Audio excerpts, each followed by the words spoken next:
two men who sat side by side every night for 30 years. That night in the studio, 7 words changed everything. Johnny Carson lowered his microphone and said, "Stop."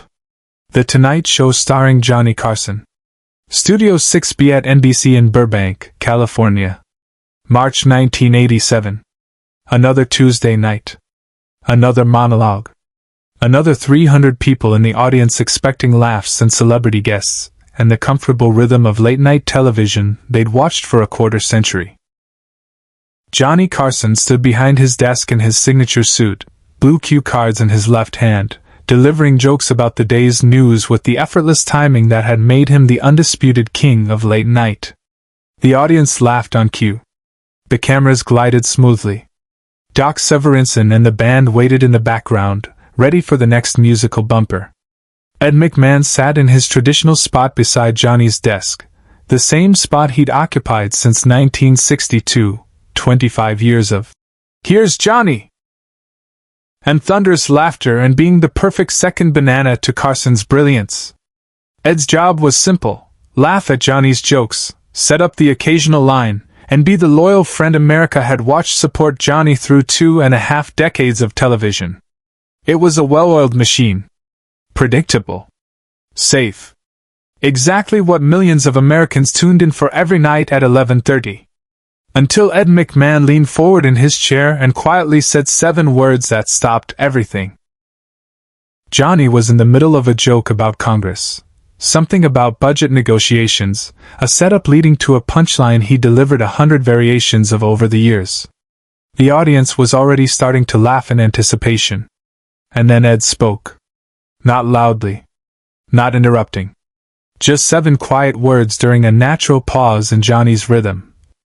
"Johnny, I need to tell you something." The tone was wrong. Completely wrong. Not the jovial Ed voice.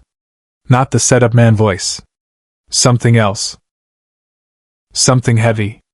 Johnny stopped mid-sentence. His smile faltered. He turned to look at Ed, and for the first time in the evening, the carefully constructed performance slipped. Just for a second. A flicker of genuine concern crossed his face. "What's that, Ed?" Johnny asked, still in host mode, assuming this was some kind of planned bit he'd forgotten about. Ed's face was ashen. His hands were gripping the armrests of his chair so tightly his knuckles had gone white. He looked at Johnny with an expression that made the studio audience shift uncomfortably in their seats. "Not now," Ed said quietly, his voice cracking slightly. "After the show. But I can't sit here and not." He stopped. Took a breath. Looked directly at Johnny. "I'm sick, Johnny. I'm really sick." Carson stopped mid-monologue. The entire studio froze. The blue cue cards slipped from Johnny's hand and scattered across his desk. The audience had gone completely silent. That awful, suffocating silence that happens when 300 people collectively realize they're witnessing something they shouldn't be seeing. This wasn't part of the show. This was real. Doc Severinsen lowered his trumpet. The band members looked at each other uncertainly. The cameras kept rolling because nobody in the control room knew what else to do. Johnny stood completely still, his hands still raised from the gesture he'd been making for the joke he never finished. His eyes were locked on Ed's face. "What?" Johnny's voice was barely above a whisper, but the microphones caught it. "What do you mean sick?" Ed's eyes filled with tears. "They found something. Last week. I didn't want to tell you before the show, I wanted to wait, but sitting here watching you and knowing His voice broke completely. "I'm sorry. I'm so sorry. I shouldn't have said anything." Johnny's face transformed. The host mask. The Johnny Carson that America knew, the smooth, unflappable entertainer who'd interviewed thousands of guests and navigated every awkward moment with perfect timing, completely disappeared. What remained was just a man. A friend. Looking at his friend of 30 years who had just told him something terrible. Johnny reached over and put his hand on Ed's shoulder. "Bobby," he said, looking toward the director's booth, his voice steady but firm. "Stop the tape. Stop everything. Right now. The control room erupted into chaos. Director Bobby Quinn's voice came through the speakers. Johnny, we're live to tape, we can't just... I said stop. Johnny interrupted, his tone leaving no room for argument. Ed and I need a minute. Everybody stay where you are. Don't move. Don't leave. Just give us a minute. He turned back to Ed, whose tears were falling freely now. Come on, Johnny said quietly, helping Ed stand. Let's go backstage. The audience watched in stunned silence as Johnny Carson and Ed McMahon walked off the Tonight Show stage together, Johnny's arm around Ed's shoulders, leaving behind the cameras and the lights and the show that had defined both their lives for 3 decades. Subscribe and leave a comment, because the most powerful part of this story is still ahead. To understand what those 7 words meant, you need to understand what Ed McMahon meant to Johnny Carson. And you need to understand the 30 years that led to that moment. Ed McMahon wasn't just Johnny's announcer. He wasn't just the guy who laughed at the jokes and introduced the show. He was Johnny's anchor. His safety net. The one person in the entire entertainment industry that Johnny Carson trusted completely. They'd met in 1958. Johnny was hosting a game show called Who Do You Trust? And needed an announcer. Ed was a former fighter pilot doing local television in Philadelphia, trying to make it in the business. They'd hit it off immediately, 2 men with similar Midwest backgrounds, similar senses of humor, similar understanding that show business was a job, not a religion. When NBC offered Johnny The Tonight Show in 1962, the first call he made was to Ed. You want to come to California and do this with me? Ed didn't hesitate. When do we start? For 25 years, they'd sat beside each other almost every night. Through 3 marriages for Johnny. Through Ed's own struggles with money and alcohol and the pressures of being second banana to the biggest star in television. Through presidential interviews and legendary comedic moments, and the slow evolution of late-night television. They weren't just colleagues. They were brothers. Ed was the only person who could tell Johnny when a joke wasn't funny. Johnny was the only person Ed would let see him vulnerable. America saw the on-screen relationship, the laughter, the chemistry, the perfect comic timing. What they didn't see were the private moments. Johnny helping Ed get sober in the 1970s. Ed staying late in the studio when Johnny's second marriage was falling apart, just sitting with him in silence because that's what friends do. The 2 of them in Johnny's office at 2 a.m., drinking coffee and not talking about the show, just talking about life.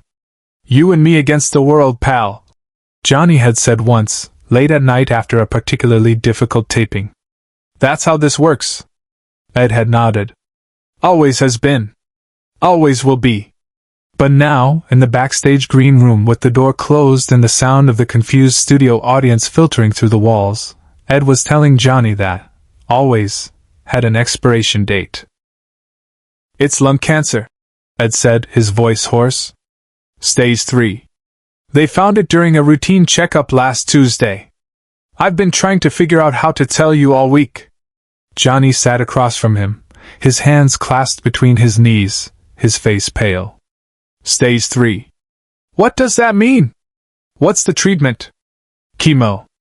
Radiation. Surgery maybe if we're lucky. The doctor said. Ed stopped, wiping his eyes. They said it's treatable but not curable. We're talking about buying time, not fixing it. The words hung in the air between them. 30 years of friendship. 30 years of sitting side by side. And now this. Johnny stood up abruptly and walked to the corner of the room, his back to Ed. His shoulders were shaking. Ed had seen Johnny cry maybe twice in 30 years. Once when Johnny's son was killed in a car accident. Once during a commercial break after interviewing a parent whose child had died. Johnny Carson didn't cry. But he was crying now. Johnny, Ed said quietly. I'm going to fight this. I'm not giving up. But I needed you to know. I couldn't sit out there one more night pretending everything was fine. Johnny turned around. His eyes were red, but his jaw was set in that determined way Ed recognized from every time Johnny had made a decision about something important. "Here's what's going to happen," Johnny said, his voice steady despite the tears on his face. "You're going to get the best doctors. I don't care what it costs. I don't care where they are. You're getting the absolute best treatment available." "Johnny, I can't afford." "I don't care," Johnny interrupted. "This isn't up for debate. You've stood beside me for 30 years. You think I'm going to let you fight this alone because of money? Absolutely not." Ed started to protest again, but Johnny held up his hand. "And second," Johnny continued, "we're going back out there. Right now. And we're going to finish the show." Ed's eyes widened. "Johnny, I can't. I can't sit there and—" "Yes, you can," Johnny said firmly. "Because that's what we do. We show up. We do the work. And we don't let this thing win before the fight even starts." Backstage, he made a choice no producer would have ever allowed. 5 minutes later, Johnny and Ed walked back onto the Tonight Show stage together. The audience erupted. Not in applause, but in that complicated sound of relief and concern and love that happens when people have been holding their breath. Johnny sat behind his desk. Ed took his seat beside him. The scattered cue cards were still on the desk where they'd fallen. Johnny didn't pick them up. Instead, he looked directly into camera one. Not at the audience. At the camera. At America. "Folks, you just witnessed something that wasn't supposed to happen on television," Johnny said, his voice calm and measured. "My friend Ed just told me something personal.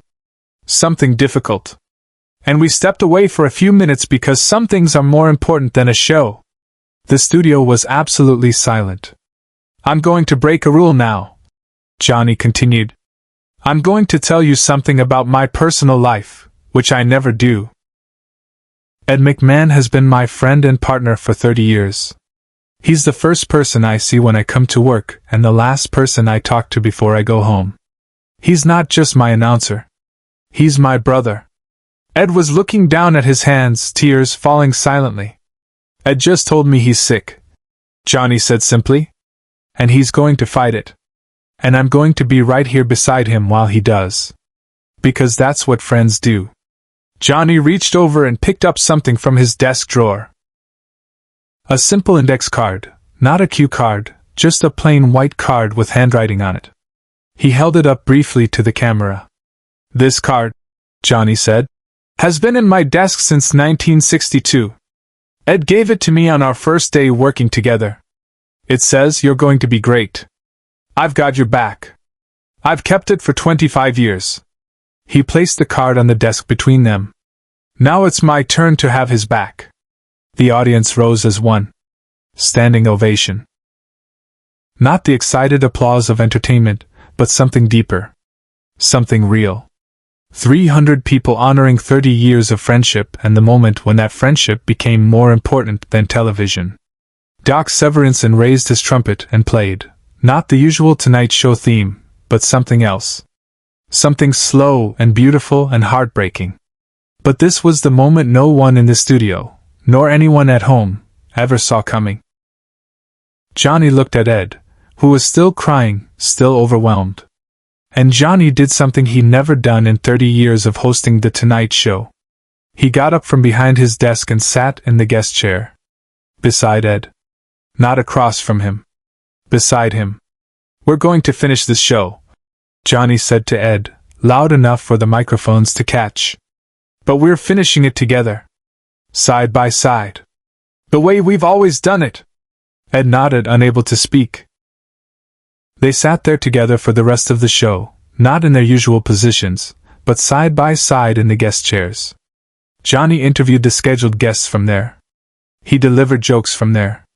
He did the entire show sitting beside his friend. The next day, Johnny personally arranged for Ed to see the best oncologists in the country. He paid for every treatment. He never mentioned it publicly. He just did it. Share and subscribe.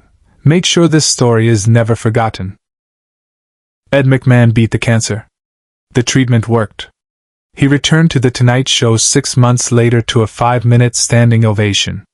The white index card stayed on Johnny's desk until his final show in 1992. On that last night, Johnny gave it to Ed. "You've had my back for 30 years," Johnny said. "Now you keep this." When Johnny died in 2005, Ed spoke at his funeral. He brought the card. Through tears, he read those words one more time. "You're going to be great. I've got your back." "He did," Ed said quietly. "He always did." The card is now in the Smithsonian, beside a photograph of two friends who showed America what loyalty looks like.